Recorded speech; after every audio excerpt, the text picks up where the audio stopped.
Greetings, class. Chris Haskins here with the realestateroundup.com, bringing you another flip tip. Thank you for giving me the opportunity to pour into your life one more time. My mission statement: to uplift the financial literacy of my fellow mankind through real estate investing and entrepreneurship. And today our training is going to be about how to set up lease options. How to set up lease options, one of my favorite ways to sell real estate. Is it my favorite way? I don't know.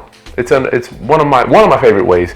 So today let's get right into this training, because after today I don't want you out there doing regular rentals like I did back in 2004, 2005, 2006. It's probably why I lost all of my hair. But why do I want you to do lease options? Why? Because once again, anything like me, you get sick and tired of waiting for tenants to pay rent. You get sick and tired of doing repairs. I am out of the home repair business for my rental properties.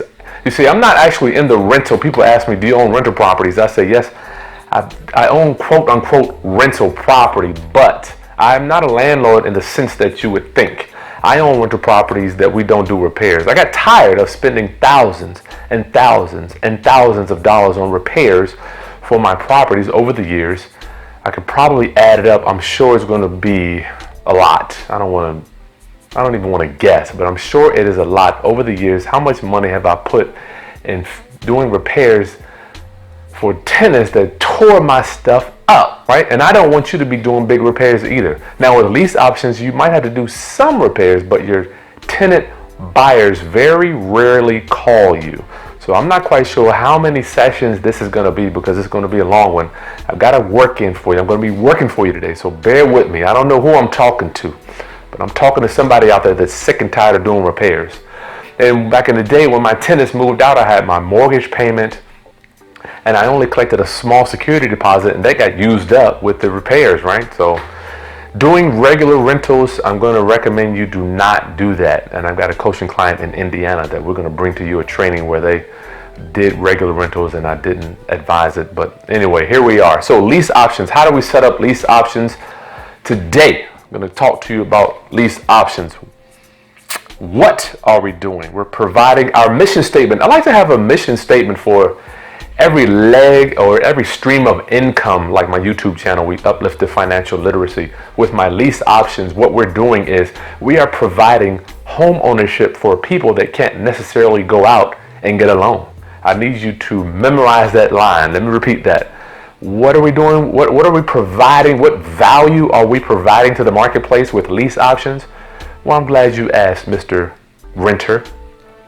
Well, we provide home ownership for people that can't necessarily go out and get a loan, period. So if you've ever met anybody with challenged credit, anybody got challenged credit out there? All my challenged credit people, raise your hand. All my challenged credit people, raise your hand. So if you got challenged credit and you want to buy a house, I'm your guy you're looking for. I love it because I've got a niche market, or niche market, wherever you live, or how you want to say it.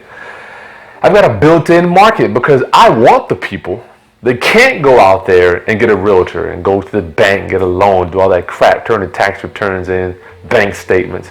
I want the people that can't go out there and get a loan.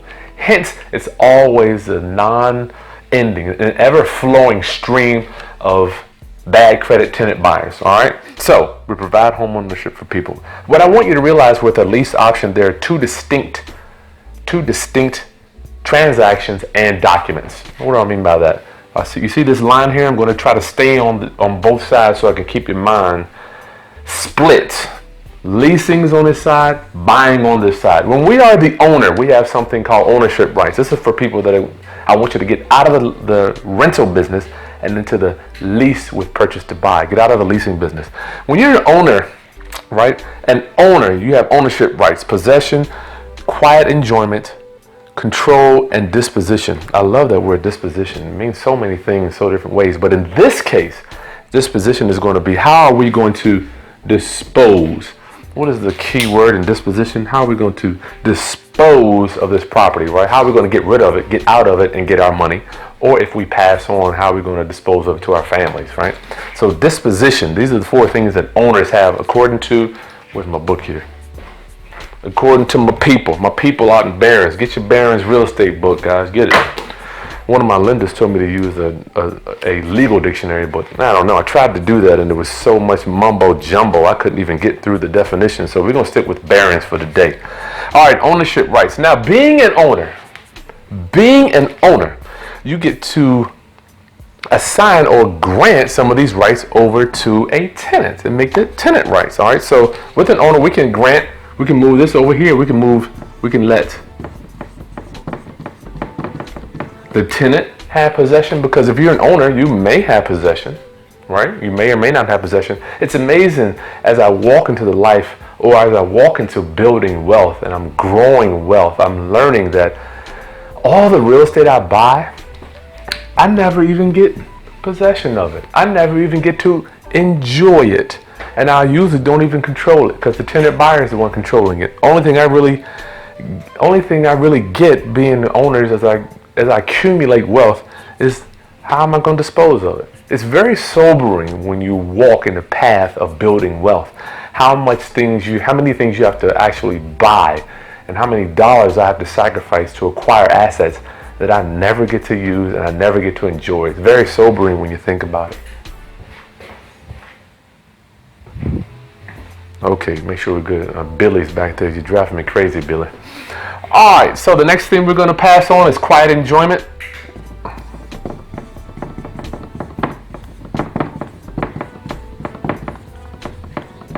And control. Yes, over to our tenant. Right now we're just talking about tenant rights. This is a regular tenant, a regular renter, which I don't want you to do. So when we rent property, we pass on possession, we pass on quiet enjoyment, and that's it. Yes. We could put control too. Let's do control too.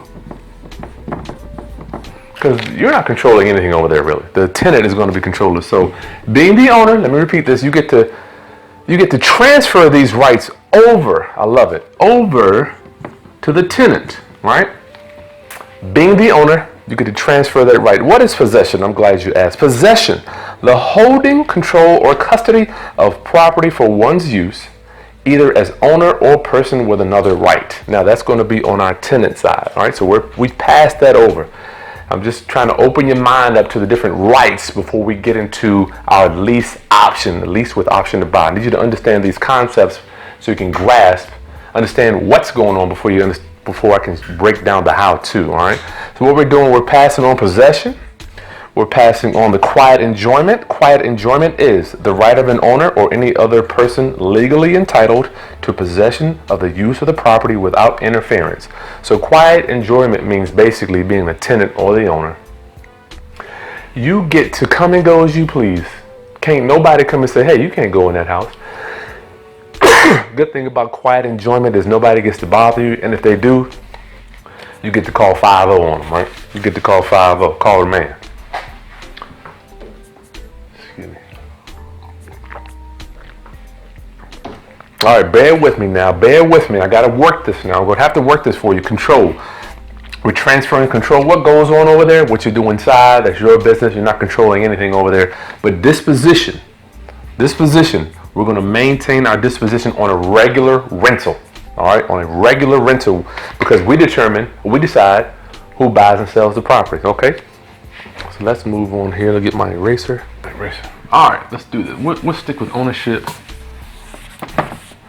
and tenant on a lease option. So you got ownership rights. What determines on your tenant buyer whether they can buy it or not is going to be the option to buy, or we call it an option agreement. And over here we have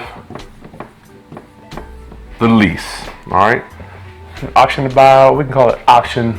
Let's say option agreement. Yeah, well, you can change it. Option to buy or option agreement. I'll go ahead and put that up so I don't confuse anybody.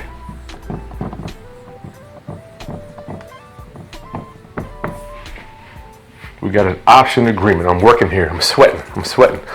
So I'm going to go over both of these for you today. And you know me, guys, I'm going to be thorough with you. I got all the documents for you right here. I'm gonna break it down line by line. Can't go over every single word, but I'm gonna do my best. Now we have on our lease option. This is our lease option. We've got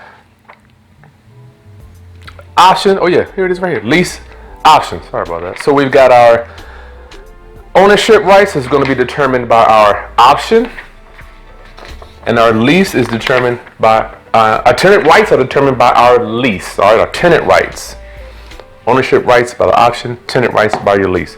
So I need to make sure that you keep these two specifically and distinctly different, because I don't want you going to court like an associate of mine and the judge saying, well, greedy investor, you have something that we consider a mortgage-like instrument. You are tying up properties with a mortgage-like instrument. I don't want you going to court. So when you go to court, we got some specific words we're going to use in our lease that keeps it out of the option world, okay? Now, what is the option, you ask? The option is the right to purchase a property upon specific terms within a specified time period. Specific terms. I want to talk about terms. Terms could mean anything. Terms could mean when my kid graduates from college, when my grandmother passes on to the afterlife. Terms could mean when my foot gets better.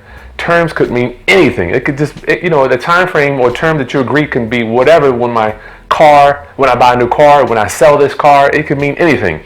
Time period is a specified time period. Usually we like to do 2 years. I have one now. The guy talked me into 8 years, but I didn't care because he's paying top dollar. Fine.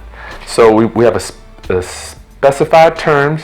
Usually it's the price, all right, and specified time period for our option. Our lease will give them quiet enjoyment, right? So they get to come and go. The lease gives them quiet enjoyment. Quiet and possession. Which they're both kind of like the same. Make sure my thing isn't coming down here. They're both kind of like the same. You have to understand the difference in the two, because these are leasing rights. These are ownership rights. Now, let me move forward. With our lease, what is a lease? You can ask that too. A contract in which for a payment called rent, the one entitled to the possession, remember we talked about that here, of real property, the landlord is granting that right over to the tenant, transfers those rights to another, the tenant, for a specified time period. Let me repeat that. A contract in which for a payment called rent, the one entitled to the possession of the real property, landlord, transfers those rights to another, tenant, for a specified time period. Typical. Okay, now let's talk about your typical lease. Back in the day when I was doing rental property, just like you might be doing now, I want you to get out of it. Get out of doing rentals. Rentals is it ain't for you. I don't want you doing it. I don't want you doing repairs. A typical lease, you rent it out, something breaks, refrigerator goes out. I know you got those home warranty, American Home Shield. Good God, they'll rape you. You got something go out, they got a whole thick book. The home warranty people, they got a thick book of ways to disqualify you for repairs. I don't want you, don't even deal with it. The last one of these I didn't even have a refrigerator, so the tenant buyer bought his own appliances, which is cool. I didn't really care. All right, so typical lease, you got to do the repairs. You're getting calls, rent's coming in late. I don't want you in that business, so get out of that business. Then we will have to do, when you're doing lease options, you will have to do major repairs like the roof. Well, I'm not going to necessarily say you will, but typically, I like to make sure the roof is working and major systems, because you want your tenant buyer happy in the property. And you want to attract quality tenant buyers. You don't want crap moving in because they ain't going to pay. I had people moving in where the plumbing nor the water worked. They paid the rent late every month, and I eventually had to kick them out. So, all right, so you understand lease option, two different documents, two specifically different documents. So let's get into our bullet points for our tenants, for our leases, right? The good thing about leases, I'll flash this up for you here. Let's go over our leases. And the good thing about this is you're dealing with people with a challenged credit.